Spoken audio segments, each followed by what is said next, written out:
नमस्कार विद्यार्थ्यांनो, सहज शिक्षण यूट्यूब चॅनलमध्ये तुमचे पुन्हा एकदा स्वागत आहे. तर विद्यार्थ्यांनो, आज आपण सुरुवात करणार आहोत क्लास 11च्या मॅथ्समधील चॅप्टर नंबर 6 फंक्शन्स या चॅप्टरला. यापूर्वी आपण सेट्स अँड रिलेशन्स हा चॅप्टर पाहिला. तर सेट्स अँड रिलेशन्स चॅप्टरला कंटिन्यू असणारा हा फंक्शन चॅप्टर आहे. तर सेट्स अँड रिलेशनमधल्या 2-3 कॉन्सेप्ट्स तुम्हाला माहीत हव्यात, जेणेकरून तुम्हाला हा फंक्शन्स हा चॅप्टर समजायला मदत होईल. थोडक्यात सांगतो तुम्हाला. तर आपण पाहिलेलं की ऑर्डर्ड पेअर म्हणजे काय. ऑर्डर्ड पेअर म्हणजे काय, एक्स कॉमा वाय. याला ऑर्डर्ड पेअर केव्हा म्हणणार, जेव्हा यांचा सिक्वेन्स मॅटर करतं. X comma Y is not equal to Y comma X. हे कधीच फक्त इक्वल कधी येऊ शकतात, जेव्हा X is equal to Y असेल तेव्हाच इक्वल. अदरवाईज हे सिक्वेन्स मॅटर असतं, त्याला ऑर्डर्ड पेअर असे म्हणणार. आता ऑर्डर्ड पेअर कसे मिळणार आपल्याला, तर ऑर्डर्ड पेअर मिळवण्यासाठी आपण 2 सेट्सचा प्रोडक्ट केलता, ज्याला आपण काय म्हणत होतो विद्यार्थ्यांनो, कार्टेशियन प्रोडक्ट ऑफ 2 सेट्स. तर प्रोडक्ट ऑफ 2 सेट्स म्हणजे काय, कार्टेशियन प्रोडक्ट ऑफ 2 सेट्स. आणि या 2 सेट्सच्या प्रोडक्ट नंतर आपल्याला या ठिकाणी अशा पद्धतीने ऑर्डर्ड पेअर मिळत होते. पी आणि क्यू हे 2 सेट्स असतील, त्यांचा आपण कार्टेशियन प्रोडक्ट घेत होतो. पहिल्यांदा फर्स्ट एलिमेंटनं ऑल एलिमेंट बरोबर पेअर, त्यानंतर सेकंड एलिमेंटनं ऑल एलिमेंट बरोबर पेअर. अशा पद्धतीने आपण कार्टेशियन प्रोडक्ट मिळवला. आणि त्यानंतर आपण काय केलं विद्यार्थ्यांनो, कार्टेशियन प्रोडक्ट आपल्याला मिळाल्यानंतर कार्टेशियन प्रोडक्टमधला एखादा जर सबसेट घेतला, तो सबसेट काय असणार, तर त्याला आपण रिलेशन असं नाव दिलं. समजा पी आणि क्यूचा आपण कार्टेशियन प्रोडक्ट घेतला हा टोटल, आणि त्यातलं एक ठराविक कंडिशन असणारं आपण ऑर्डर्ड पेअर सिलेक्ट केले आणि त्याचा एक वेगळं रिलेशन तयार केलं. तो सबसेट असणार. हे जे रिलेशन तयार केले ह्या सबसेट कार्टेशियन प्रोडक्टचा असणार. Any subset of P cross Q is a relation. Relation म्हणजे काय, कार्टेशियन प्रोडक्ट मधील subset from set A to set B. इथपर्यंत आपण आता पाहिलेलं आहे. तर आता पुन्हा एकदा या ठिकाणी तुम्हाला सुरुवात सांगतो. Ordered pair where order matter म्हणजे A comma B is not equal to B comma A. हे सिक्वेन्स मॅटर करतं, पहिला कुठला आहे आणि दुसरं कुठला आहे. आता हे ऑर्डर्ड पेअर कसे आपण मिळवणार, तर ordered pair obtained by product of 2 sets. 2 सेट्सचा प्रोडक्ट करून आपल्याला ऑर्डर्ड पेअर मिळते. आणि जो प्रोडक्ट येतो त्याचा जो सबसेट असतो त्याला आपण रिलेशन असे म्हणतात. आता हे जे रिलेशन मिळाले ते रिलेशन फंक्शन पण असू शकतं, पण त्यासाठी 2 कंडिशन आहेत. Now relation called function which satisfy conditions. आता कोणत्या अशा कंडिशन आहेत ज्या सॅटिस्फाय एखाद्या रिलेशन न केल्यानंतर त्याला फंक्शन असे म्हणणार, ते या ठिकाणी डेफिनेशन सांगितलेले आहे. A relation from set A to set B is called a function if each element of set A should have mapping link with some element in set B. And second condition आहे each element in set A has unique image. चला तर तुम्हाला सांगतो, या ठिकाणी set ए आहे, set बी आहे.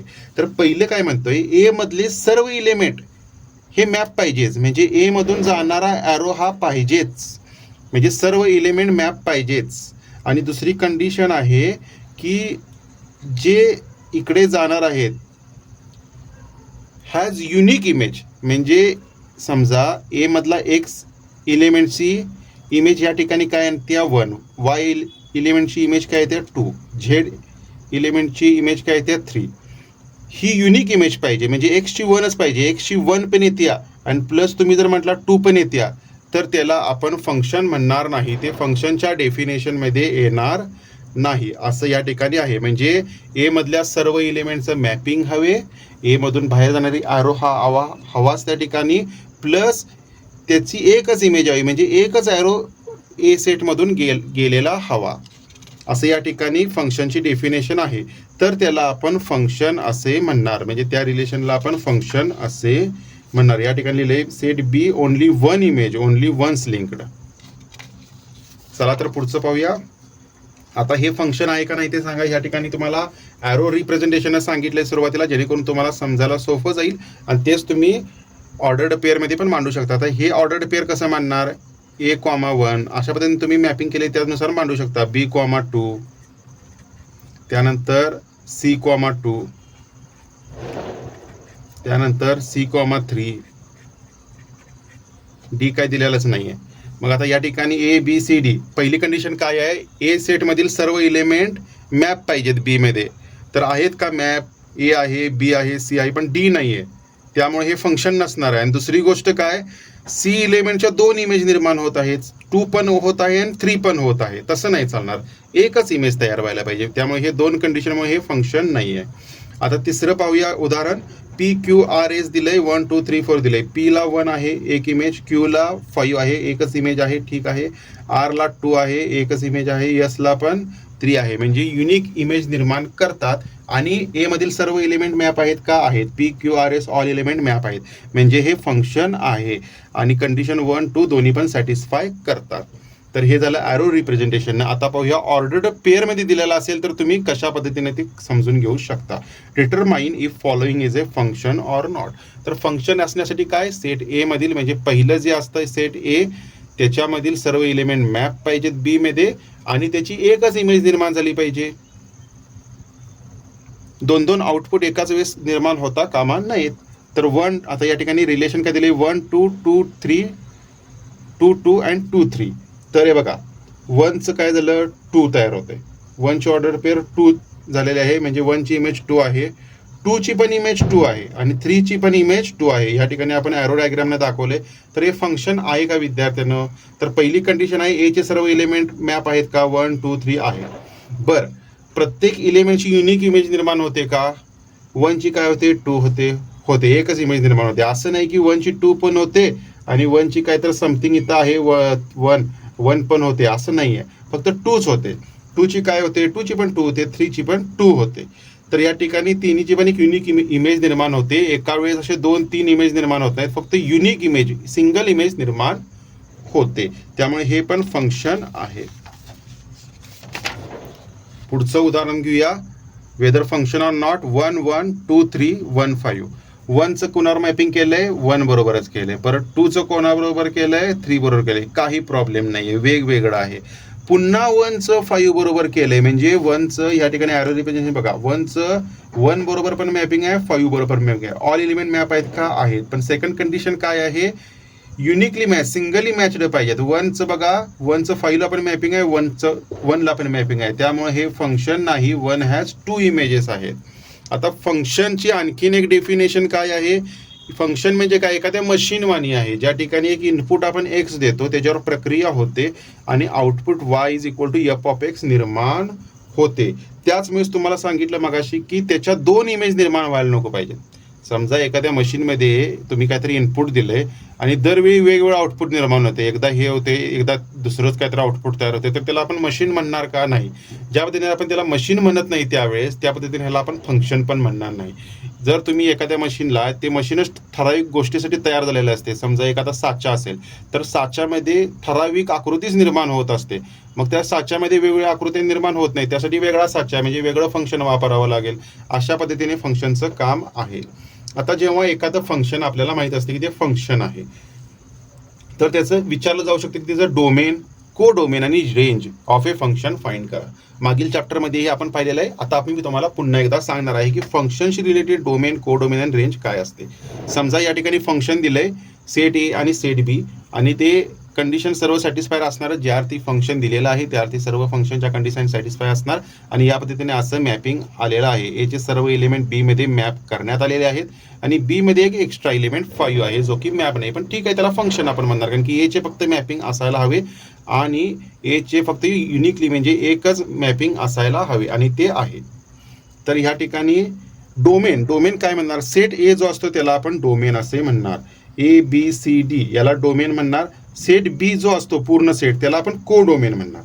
आणि जो बी मध्ये मॅप झालेला असतो, जे इमेज तयार झालेले असतात, ज्याचं मॅपिंग करण्यात आलेलं असतं, त्याला रेंज म्हणणार.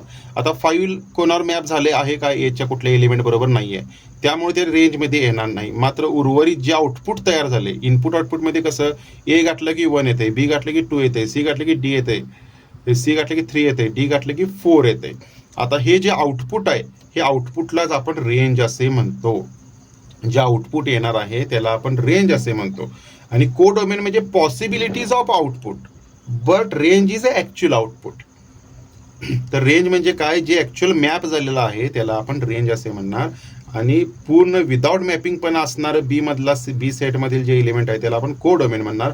ए सेटमधील एलिमेंटला आपण डोमेन असे म्हणणार. परीक्षेला सोपा प्रश्न विचारला जाऊ शकतो. डोमेन, कोडोमेन आणि रेंज फाइंड आउट करा. त्यानंतरचं जे आहे ते म्हणजे टाईप्स ऑफ फंक्शन. तर पहिला टाईप आहे 1 to 1 म्हणजेच 1 1 म्हणजेच इंजेक्टिव्ह फंक्शन. आता 1 to 1 फंक्शन म्हणजे काय, तर या ठिकाणी डेफिनेशन दिले, a function F from set A to set B is said to be 1 1 if different elements in A have different images in B. म्हणजे या ठिकाणी काय सांगितलंय, ए मधील प्रत्येक इलेमेंट हा बी मधल्या वेगवेगळ्याच इलेमेंटशी मॅप झालेला असला पाहिजे. कोणतंही कॉमननेस इनपुट आणि आउटपुटमध्ये नसलं पाहिजे. एका इनपुटला एकच आउटपुट असलं पाहिजे. म्हणजे 1 2 3 असेल तर 1 ला 2, 2 ला 4 आणि 3 ला 6 अशा पद्धतीने मॅपिंग पाहिजे. तर त्याला आपण काय म्हणणार, 1 to 1 फंक्शन असे म्हणणार. तर या ठिकाणी दुसरं उदाहरण दिले, ए बी सी डी 1 2 3 4 प्रत्येक इलेमेंट हा दुसऱ्या बी मधल्या पण वेगवेगळ्या इमेजेसला मॅप आहे, वेगवेगळ्या इमेजेसला मॅप आहे. त्यामुळे याला आपण पण 1 to 1 म्हणणार. आता ह्या ठिकाणी तिसरं उदाहरण जे आहे, ह्या ठिकाणी बघा ए 1 ला आहे, एफ 2 ला आहे आणि बी पण 2 ला आहे. हे फंक्शन आहे, all elements are mapped and all have one image in B. Now F is mapped with 2 and B also mapped with 2. F ला F जेव्हा इनपुट देणार तेव्हा पण 2च तयार होणार, B जेव्हा इनपुट देणार तेव्हा पण 2च तयार होणार. तर ह्याला आपण 1 to 1 फंक्शन म्हणू शकत नाही. 1 to 1 ला काय पाहिजे, different elements in A have different images in B. म्हणजे प्रत्येक वेगवेगळ्या इनपुटला प्रत्येक वेगवेगळंच आउटपुट पाहिजे. ही कंडिशन या ठिकाणी मॅप होत नाही, त्यामुळे याला नॉट 1 to 1 म्हणजे 1 to 1 फंक्शन हे नाही आहे, इंजेक्टिव्ह फंक्शन हे नाही आहे. त्याला दुसरं नाव आहे मेनी वन. आता मेनी वन म्हणजे काय, एकपेक्षा जास्त, मेनी वन असं हे फंक्शन आहे. आता 1 to 1 फंक्शन ग्राफिकलमध्ये जर दिलेला असेल तर ते तुम्हाला ओळखता येऊ शकते का, असाही प्रश्न विचारला जाऊ शकतो. की एखादा ग्राफ द्यायचा आणि तुम्हाला विचारायचं की सदर ग्राफचं जे फंक्शन आहे ते 1 to 1 किंवा इंजेक्टिव्ह फंक्शन आहे का. तर कसं फाइंड आउट करणार, इथं डेफिनेशन दिलेलं आहे कंडिशनची, if no horizontal line intersects the graph of a function in more than 1 point then function is 1 to 1. समजा एक फंक्शन आहे y is equal to F of X is equal to X plus 1 म्हणजे y is equal to X plus 1. आता coordinate सिस्टीममध्ये मी ते draw केलेलं आहे ग्रीन लाईननं. तर ही जी ग्रीन लाईन आहे, या ग्रीन लाईनला छेदणारा मी हॉरिझॉन्टल पॅरलल वेगवेगळ्या लाईन काढल्या 1 2 3 अशा भरपूर. आणि प्रत्येक लाईन ह्या ज्या फंक्शन लाईन आहे त्याला फक्त एकाच ठिकाणी इंटरसेक्ट व्हायला पाहिजे. जर एकापेक्षा जास्त इंटरसेक्ट्स असतील तर ते 1 to 1 फंक्शनची लाईन नाही आहे. तेच या ठिकाणी सांगितले, no horizontal line intersects the graph of a function in more than 1 point. आता ही हॉरिझॉन्टल लाईन आहे, फक्त एकाच पॉईंटला इंटरसेक्ट होते. ही हॉरिझॉन्टल लाईन आहे, ती पण फक्त एकाच पॉईंटला इंटरसेक्ट होते. ही हॉरिझॉन्टल लाईन पण एकाच पॉईंटला इंटरसेक्ट होते. All horizontal lines cut the graph at only 1 point, that is called 1 to 1 function. आता दुसरं एक फंक्शनची ग्राफ या ठिकाणी आपण काढलेला आहे, y is equal to mod X. y is equal to mod एक्सचा हा ग्राफ आहे कोऑर्डिनेट सिस्टीमवर. आपण जेव्हा हॉरिझॉन्टल लाईन काढणार एक्सला पॅरलल असणाऱ्या, तेव्हा त्या किती 2 पॉईंटला छेदल्यात, यापेक्षा 2 पॉईंटला छेदल्यात. मग 1 to 1 फंक्शन असायला काय कंडिशन आहे की हॉरिझॉन्टल लाईन ऑल ज्या आपण पॉसिबिलिटी असणाऱ्या ड्रॉ करणार आहे ते फक्त एकाच पॉईंटला इंटरसेक्ट झालेल्या हव्यात. तर ती कंडिशन सॅटिस्फाय होत नाही, त्यामुळे हे 1 to 1 फंक्शनचं ग्राफ नाही आहे. आता पुढचा जो टाईप आहे तो म्हणजे ऑन टू ऑर सर्जेक्टिव्ह फंक्शन. आता एखादं फंक्शन ऑन टू फंक्शन म्हणजे सर्जेक्टिव्ह फंक्शन आहे का हे विचारलं जाऊ शकतं. तर त्याची डेफिनेशन पाहूया. A function F from set A to B is said to be onto if every element of y in B is an image of some x in A. म्हणजे काय, A आणि B जेव्हा दोन set असतात तेव्हा B सेटमध्ये कोणताही एक्सेसवाला element नको आहे. B सेटमधला पण प्रत्येक इलेमेंट मॅप हवा. आता फंक्शनची डेफिनेशननुसार A सेटचा प्रत्येक इलेमेंटचं मॅपिंग B मध्ये हवं. आणि ऑन टू फंक्शन जर असायला हवं असेल, म्हणजेच ऑन टू म्हणजे सर्जेक्टिव्ह फंक्शन जर हवं असेल तर B सेटचा पण प्रत्येक इलेमेंटचा प्री इमेज ए सेटमध्ये पाहिजे. ह्याला आपण इमेज म्हणतो, ए सेटची इमेज आणि हे बी सेटची प्री इमेज. मग इमेजची प्री इमेज पण जेव्हा प्रत्येक इमेजची प्री इमेज जेव्हा असते तेव्हा आपण त्याला ऑन टू फंक्शन म्हणतो. Each element of B has preimage in A. आणि जेव्हा हे असं असतं तेव्हा codomain is equal to range असतं. मगाशी जे सांगितलं की कोडोमेन म्हणजे काय, सेट बी असतो, पण बी सेटचं सर्वच इलिमेंट हे ए मध्ये कोणत्या ना कोणत्या इलिमेंटला मॅप असतील. कोणतंच एक्सेस इलिमेंट कोडोमेनमध्ये नसेल तेव्हा ते codomain is equal to range असणारच आहे. मगाशीच आपण डेफिनेशन त्याची पाहिलेली आहे. मगाशी आपण या ठिकाणी त्याची डेफिनेशन पाहिलेली आहे कोडोमेन. आता 5 पण इथल्या एखाद्या इलिमेंटला जर मॅप असता तर त्या ठिकाणी आपण codomain is equal to range झालं असतं. या ठिकाणी 5 नाही आहे त्यामुळं रेंज वेगळा आहे आणि कोडोमेन वेगळा आहे. तर या ठिकाणी कोडोमेन आणि रेंज एकच असणार आहे. त्यानंतर दुसरं उदाहरण या ठिकाणी दिले ए 1 2 3 4 ए सेट दिलेला आहे. बी सेटचं मॅपिंग दाखवलंय. 1चं एला जाते, 2चं पण 1 एला जाते, 3चं पण बीला जाते, 4चं सीला जाते. तर हे ऑन टू फंक्शन आहे का, तर आहे, कारण की बी सेटमधील सर्व इलिमेंट ए सेटच्या कोणत्या ना कोणत्या इलिमेंट बरोबर मॅप आहेत. तर हे थर्ड उदाहरण दिलंय 1 2 3 4. आणि मात्र ई आणि एफ हे इलिमेंट ए मधील कोणत्याही सेट बरोबर मॅप नाही आहेत, त्यामुळे हे ऑन टू फंक्शन नाही आहे. आता onto function plus 1 1 function आहे का असं पण विचारलं जाऊ शकतं. तेव्हा बी मधले सर्व इलिमेंट जर मॅप असेल तर ते ऑन टू फंक्शन आहे. प्लस प्रत्येक ए मधल्या इलिमेंट बरोबर डिफरंट बी मधल्या इलिमेंटचं मॅपिंग असेल, ए आणि बीचं डिफरंट असेल, तेव्हा ते 1 to 1 पण फंक्शन असू शकतं. या ठिकाणी 1 to 1 फंक्शन आहे. मात्र हे 1 to 1 आणि 2 इलिमेंटचं एकच मॅपिंग असल्यामुळे मेनी 1 फंक्शन आहे. तर थर्ड जे आहे ते 1 to 1 फंक्शन आहे पण ऑन टू फंक्शन नाही आहे. 1 to 1 का आहे, प्रत्येक इलिमेंट हा एकाच इलिमेंटची मॅप आहे. मेनी 1 नाही आहे, 1 to 1 आहे, पण ऑन टू नाही आहे कारण की ई एफ या ठिकाणी एम्प्टी आहे. नो एम्प्टी इलिमेंट जर असतं को सेटमध्ये ई एफ पण मॅपिंग असतं तर हे पण ऑन टू फंक्शन झालेलं असतं. ऑन टू फंक्शनला सर्जेक्टिव्ह म्हणतात. मगाशी आपण 1 1 फंक्शनला इंजेक्टिव्ह फंक्शन असे म्हटलो. त्यानंतर ज्या पद्धतीने 1 1 फंक्शन फाइंड करण्यासाठी आपल्याला हॉरिझॉन्टल लाईन टेस्ट आहे, तसंच एखादी ग्राफ आपल्याला फंक्शन आहे का नाही हे जर समजून घ्यायचं असेल तर त्या ग्राफला व्हर्टिकल लाईन्स इंटरसेक्ट केल्या जातात पॅरलल टू वाय ॲक्सिस. आणि जर त्याचा इंटरसेक्ट पॉईंट जर 1च असेल, सिंगल पॉईंटला इंटरसेक्ट असेल तर ते फंक्शन असतं. जर आपण vertical line parallel to Y axis काढू जेव्हा ते मोर दॅन 1 पॉईंटला जर इंटरसेक्ट असेल तो ग्राफ तर ते फंक्शन नसतं. A graph represent function of X only if no vertical line intersects curve in more than 1 point. आता या ठिकाणी हे सायनोसॉइडल वेव्हफॉर्म काढलंय, हे फंक्शन आहे का नाही हे कसं फाइंड आउट करणार, एक व्हर्टिकल लाईन मी या ठिकाणी काढणार. तर या ठिकाणी मी जेव्हा व्हर्टिकल लाईन काढतो तेव्हा इथं काढली तेव्हा पण 1 पॉईंट मिळाला, इथं काढली तेव्हा पण 1 पॉईंट मिळाला, म्हणजे एकाच पॉईंटला फक्त इंटरसेक्ट होतात. पण जेव्हा मी हे सर्कल टाईप इलिप्टिकल ऑर्बिट काढलेला आहे या ठिकाणी जेव्हा पॅरलल टू वाय ॲक्सिस मी लाईन काढतो त्यावेळी हे फंक्शन आहे का Y is equal to F of X आहे का, तर जेव्हा मी व्हर्टिकल लाईन काढतो तेव्हा ते 2 पॉईंटमध्ये इंटरसेक्ट होतं. 2 पॉईंटमध्ये जर इंटरसेक्ट होत असेल तर त्याला फंक्शन म्हणता येत नाही, it is a not a function. पुढचं जे आहे ते एकदम सोपं आहे. Value of a function F of A काढायचं असेल, value of a function at point X is equal to A काढायचं असेल. समजा उदाहरण घेऊया, F of X is equal to 2x² - 3x + 4 at X is equal to 7. हे evaluate करण्यास सांगितलं असेल तर सोपं आहे. एफ ऑफ 7 म्हणून लिहायचं, एक्सच्या ठिकाणी 7 लिहायचं आणि प्रत्येक एक्सच्या ठिकाणी 7ची व्हॅल्यू पुट करायची. 2x² या ठिकाणी 7च्या ठिकाणी एक्सच्या ठिकाणी 7 पुट केल्यानंतर 7² - 3 इंटू एक्सच्या ठिकाणी 7 7 + 4 आणि जेव्हा हे कॅल्क्युलेट करू तेव्हा एफ ऑफ 7 आपल्याला मिळून जातं. तर विद्यार्थ्यांनो आज आपण फंक्शन्स ह्या चॅप्टरमधील कॉन्सेप्टचा पार्ट संपवलेला आहे. फंक्शन म्हणजे काय, डोमेन, कोडोमेन, रेंज, त्यानंतर आपण टाईप्स ऑफ फंक्शन्स पाहिले, त्याच्यावरील प्रश्न जे एक्सरसाइज नंबर 6.1 मध्ये येतात ते मी घेणारच आहे. आणि यानंतरच्या व्हिडिओमध्ये आपण एक्सरसाइज नंबर 6.1 सुरू करणार आहोत.